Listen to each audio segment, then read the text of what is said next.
इतिहास के पन्नों में कुछ नाम ऐसे दर्ज हैं जो अपने समय के सबसे ताकतवर सिंहासनों पर बैठे, लेकिन जिनकी सत्ता रेत की तरह हाथों से फिसल गई। आज हम बात करेंगे एक ऐसे शासक की जिसने दिल्ली सल्तनत के सबसे शक्तिशाली वंश लोधी वंश को अंत तक पहुंचाया। एक ऐसा नाम जिसे इतिहास ने अहंकारी और क्रूर शासक के रूप में याद किया, इब्राहिम लोदी। आइए जानते हैं इब्राहिम लोदी की कहानी, उसके जीवन से लेकर पानीपत की ऐतिहासिक लड़ाई तक, और कैसे उसका पतन भारत में एक नए युग की शुरुआत बना। वो साल 1480 का दौर था।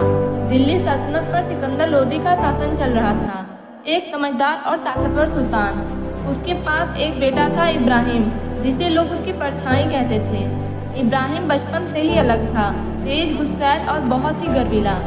सिकंदर लोदी जानता था कि उसका बेटा ताकतवर तो है, लेकिन सहनशील नहीं, पर किस्मत ने उसे उत्तराधिकारी बनाया। 1517 में जब सिकंदर लोदी की मौत हुई तो इब्राहिम को ताज सौंप दिया गया। ताज पहनना आसान था, लेकिन उसे संभालना इब्राहिम को बहुत महंगा पड़ा। दिल्ली की गद्दी पर बैठते इब्राहिम ने सबसे पहले दरबारियों पर नजरें टेढ़ी की। पुराने वजीरों को हटा दिया गया, नए चेहरे आए जो उसके इशारे पर चलते थे। अफगान अमीर जो खुद को दिल्ली का हिस्सा समझते थे, अब खुद को बेगाना महसूस करने लगे। पंजाब में दौलत खान लोदी, बिहार में अफगान सरदार और खुद उसका चाचा आलम खान सब बगावत के मूड में आ चुके थे। इब्राहिम को रोकने वाला कोई नहीं था और वो सोच रहा था मैं सबका मालिक हूँ। पर हर घमंडी राजा की तरह वो भी भूल गया था कि सिंहासन से बड़ा जनता का भरोसा होता है। दिल्ली की दीवारों के बाहर बगावत की आग जलने लगी थी।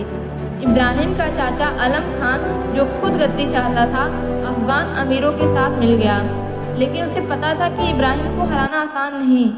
इसलिए उसने एक नाम याद किया, बाबर, काबुल का शेर तैमूर का वंशज।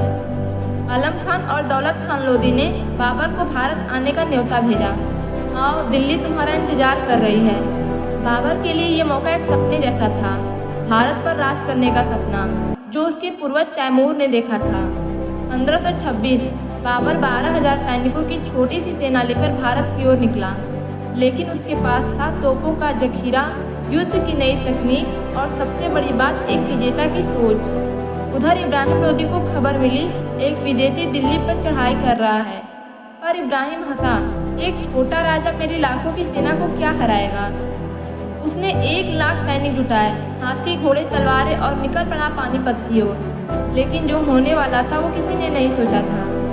21 अप्रैल 1526 पानीपत का मैदान, जहां भारत का इतिहास लिखा जाने वाला था। सुबह की हवा में तलवारों की चमक, तोपों की गर्जना और सैनिकों की हुंकार गूंज रही थी। बाबर ने युद्ध की रणनीति बनाई, तुलगमा पद्धति अपनाई, तोपों को ऊंटों के ऊपर रखा। जब युद्ध शुरू हुआ तो बाबर की तोपों ने इब्राहिम की सेना में हड़कंप मचा दिया। हाथी डर के मारे पीछे भागने लगे, घोड़सवार उलझ गए। इब्राहिम ने अंतिम सांस तक लड़ाई लड़ी, लेकिन एक तेज भाले ने उसकी छाती चीर दी। सुल्तान गिर चुका था, लोधी वंश समाप्त हो चुका था और भारत अब मुगलों का हो चला था। इब्राहिम लोदी का अंत केवल एक व्यक्ति की मौत नहीं थी, वो एक युग का अंत था। दिल्ली की सत्ता तैमूर की नस्ल बाबर के हाथों में थी। भारत का इतिहास अब एक नई करवट ले रहा था। मुगल साम्राज्य की नींव रखी जा चुकी थी। इब्राहिम की कहानी हमें याद दिलाती है, जब सत्ता घमंड से चलती है तो वो मिट्टी में मिलती है, और जब जनता का विश्वास टूटता है तो सबसे मजबूत तख्त भी गिर जाता है। तो दोस्तों, ये थी कहानी उस शासक की जिसे तख्त मिला लेकिन तकदीर ने धोखा दे दिया। इब्राहिम लोदी एक ऐसा नाम जो इतिहास में एक मोड़ बन गया, एक ऐसा राजा जिसकी मौत से एक महान साम्राज्य की शुरुआत हुई। अगर आपको ये कहानी पसंद आई हो तो वीडियो को लाइक करें, शेयर करें और कमेंट में लिखिए, क्या इब्राहिम लोदी वाकई दोषी था या किस्मत ने उसका साथ नहीं दिया था। मिलते हैं एक और ऐतिहासिक कहानी में, जहां हकीकत और राज मिलते हैं एक दास्तान में। जय हिंद।